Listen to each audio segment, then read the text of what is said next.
Le premier mini-lanceur européen se fait attendre. Des conditions météo défavorables ont contraint mercredi la start-up espagnole PLD Space à annuler le vol inaugural de sa petite fusée Miura One. Ce lancement était la première étape dans le développement d'un lanceur, un mini-lanceur spatial. Alors très attendu, ce vol aurait été le tout premier lancement d'un mini-lanceur dans un contexte européen ultra compétitif, vous le savez. Pour en parler, nous avons en ligne Pablo Gallego, directeur commercial de PLD Space. Bonjour Pablo, bienvenue dans l'émission Smart Space.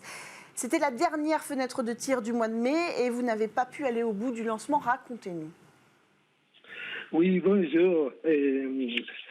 Depuis l'Espagne, on a pu pas lancer à cause des conditions météo, comme vous bien disiez. Les conditions météo n'étaient pas bonnes le même jour.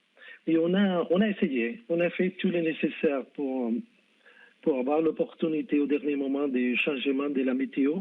Mais les conditions au niveau des vitesses en hauteur étaient très, très fortes. Normalement, on peut lancer à 20 km à l'heure et on avait des rafales à 30 mètres par seconde.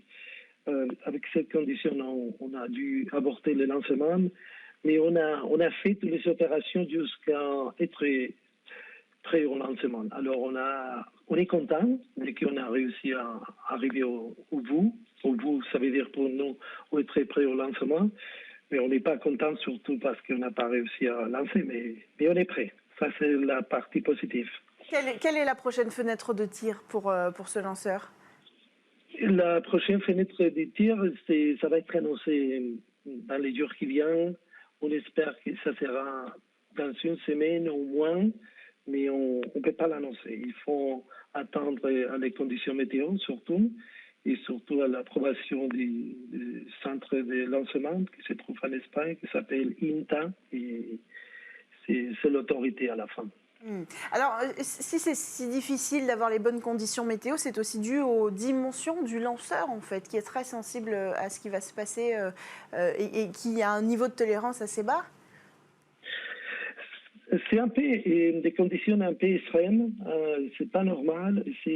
On appelle la DANA. C'est un phénomène qui est arrivé dans les 2 semaines qu'on était en train d'essayer de faire des lancements. Mais on croit que ça va changer. On voit que les conditions changent déjà depuis aujourd'hui. Mais c'est pas des conditions normales dans la zone. On est à 20 km/h pour un lancement. C'est pas des conditions extrêmes. Et normalement, c'est l'habitude sur place. C'est très moindre que ça.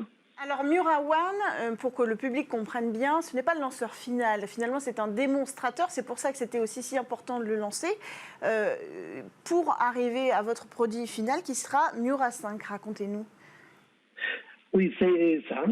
Miura, c'est un démonstrateur. C'est un démonstrateur, mais qui utilise presque toutes les technologies et les matériels qui vont être utilisés pour les Miura 5, qui est celle qui va être pour nous qui va nous donner un peu les markets. Et c'est où on se trouve les clients. Miura 5, c'est un lanceur qui fait une puissance de 150 kilos pour un orbite typique SSO. Et qu'est-ce qu'on fait?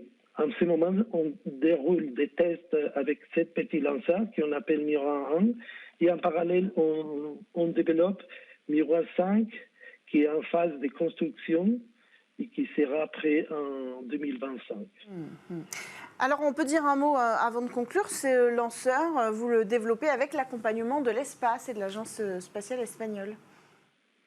Oui, on a un très fort support, c'est clair, de l'Espagne et en particulier de l'Agence spatiale espagnole qui vient d'être créée.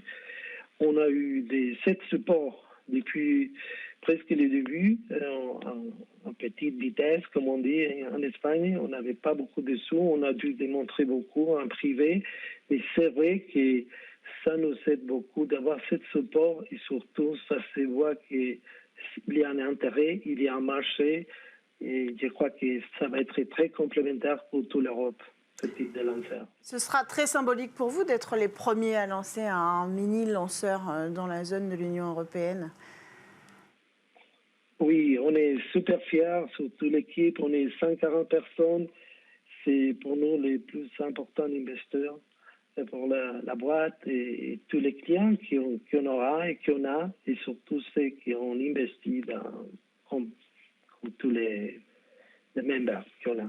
Merci Pablo Gallego, directeur commercial de PLD Space. On suivra donc avec attention votre actualité dans les prochains jours pour voir peut-être décoller Miura 5. Alors on enchaîne avec une autre actualité, une première pour la Chine. Un civil chinois s'est envolé cette semaine parmi les 3 nouveaux astronautes envoyés dans l'espace, direction la station spatiale chinoise, le Palais Céleste, pour un séjour de 6 mois. Il s'agit de Guy Aichao, professeur spécialiste des sciences et de l'ingénierie spatiale. Il sera chargé des expériences à bord de la station. Il n'est pas issu des forces armées, comme c'était pourtant systématiquement le cas jusqu'à aujourd'hui. Alors parmi l'équipage, un seul vétéran, le commandant de mission Ding Haipeng. Donc c'est son 4e vol spatial. Avec lui, un autre novice, si je puis dire, l'ingénieur Zhu Yangzhou, qui réalise son tout premier vol dans l'espace. Cet équipage, il a d'ores et déjà rejoint l'équipage précédent, celui de la mission Changzhou 15, qui redescendra sur Terre d'ici quelques jours. À l'occasion de ce lancement réussi, Pékin en a profité pour réaffirmer lundi vouloir envoyer un Chinois sur la Lune d'ici à 2030.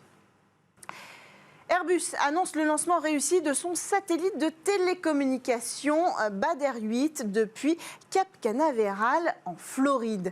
Badr 8 est équipé du démonstrateur Téléo d'Airbus qui fournit des télécommunications optiques espace sol à des vitesses de l'ordre du gigabit par seconde. C'est très pointu, effectivement. Construit par Arabsat, le satellite utilisera son système de propulsion électrique pour atteindre l'orbite géostationnaire à 36 000 km de la Terre. Il est conçu pour fonctionner en orbite pendant 15 ans et il fournira de la connectivité à travers l'Europe, le Moyen-Orient, l'Afrique et l'Asie centrale. Dernière actualité du jour, celle de Thales Alenia Space qui annonce diriger depuis l'Espagne le consortium du projet SCOPS, un projet européen en contrôleur évolutif pour sources d'alimentation. Ce projet s'inscrit dans le cadre du programme de recherche et innovation Horizon Europe de la Commission européenne, dont l'un des piliers est l'autonomie européenne dans l'espace. En matière d'alimentation, le secteur spatial, là encore, est dépendant des États-Unis où sont produits la plupart des ASIC, c'est-à-dire des circuits intégrés à signaux mixtes spécifiques à une application. Alors l'objectif de SCOPS, c'est de fournir à la communauté spatiale européenne un système de contrôle évolutif pour les sources d'alimentation en énergie made in Europe. Voilà pour l'actualité du jour. On enchaîne tout de suite avec notre Space Talk sur Bismart.